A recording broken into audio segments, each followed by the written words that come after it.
Mor, hvem er Romney? Jamen Lina, nu skal du høre. Romney, han er forretningsmand og politiker, tilhørende det republikanske parti. Han er også mormon, som er en religiøs overbevisning. Og det har han fået rigtig, rigtig meget kritik for inden for den her valgperiode. Og ham og hans kone, de støtter også kirken med 7%. Som er rigtig, rigtig mange penge, fordi at hans kone og ham, de er jo god for $200 millioner. Ja, det er rigtig mange penge. Men han får så til gengæld rigtig meget credit for hans bevidsthed om økonomi. Og derfor er der rigtig mange borgere, USA's borgere, der ser ham som den nye præsident, fordi han måske er manden, der kan redde Amerikas dårlige økonomi. Mor, hvem er så ham der Obama? Jamen, Lina, Barack Obama, han er så den anden kandidat, og han har før været USA's præsident. Han kommer oprindeligt fra Hawaii, og han er den første sorte præsident i USA. Og han stiller jo så op for, han er demokrat, og han har arbejdet inden for i 3 år i hans unge dage, arbejder han inden for en kirkelig organisation og hjælpe arbejdsløse i de fattige nabolag. Og på baggrund af det, så har han rigtig mange tilhængere, som er en del af Amerikas underklasse. Og han har også rigtig mange af kvindernes stemmer og latinoerne i Amerika. Og i 2009 så modtog han også Nobels fredspris.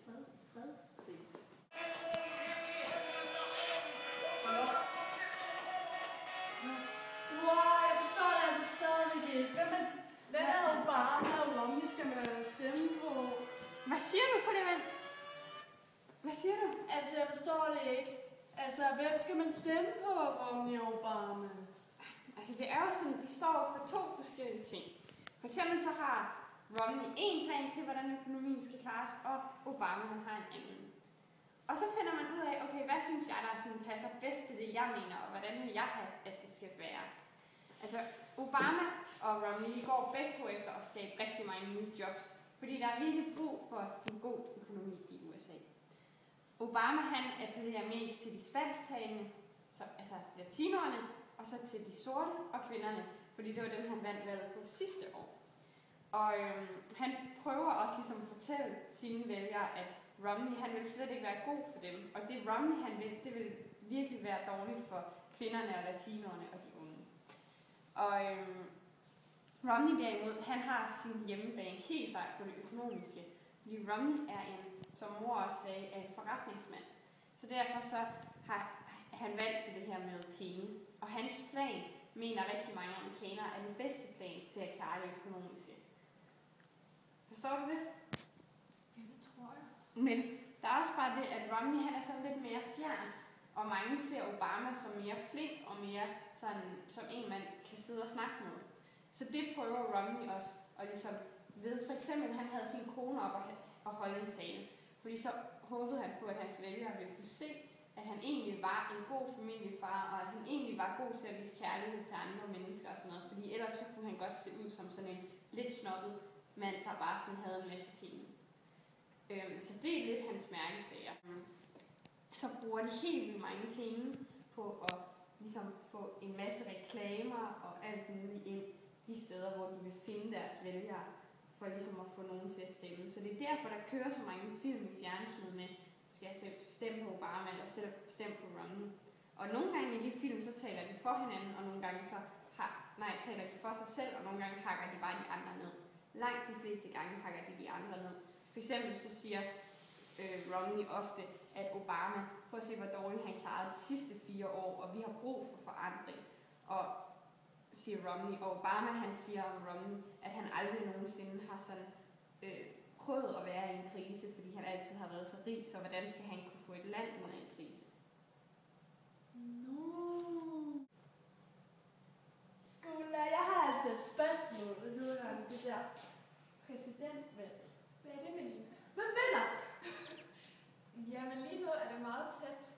Obama han har 201 valgmænd, der stemmer på sig, og Romney han har 191.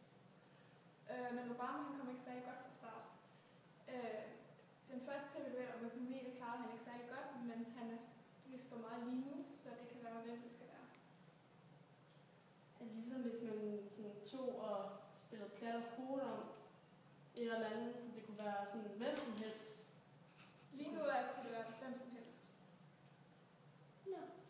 Men det kommer så helt andet på de sidste stemmer.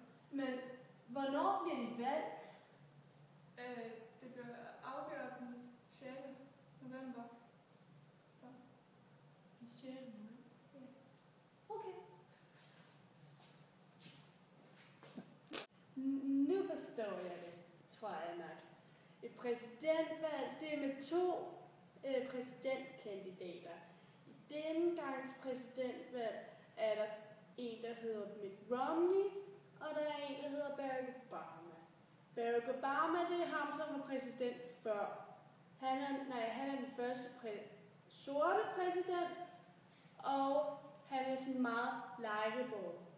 Mitt Romney, han stiller op for anden gang, og han er mormon, og det er der nogen, der ikke kan lide. Men han er også meget rig, og det er der også nogen, der ikke kan lide.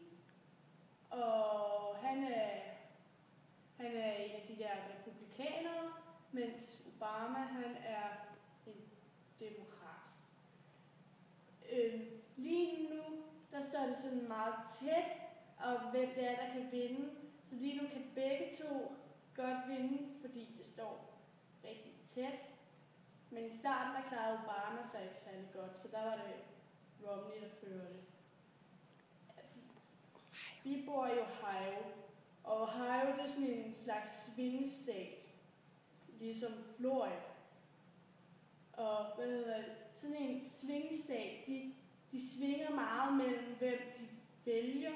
De har ikke sådan en speciel en, ligesom Texas, de altid stemmer på republikanerne. Og det der med, Ohio, det er, der er mange gange dem, der er blevet valgt af Ohio, det er mange gange dem, der bliver præsidenten. Så det er sådan meget spændende, hvem der vinder her i Ohio.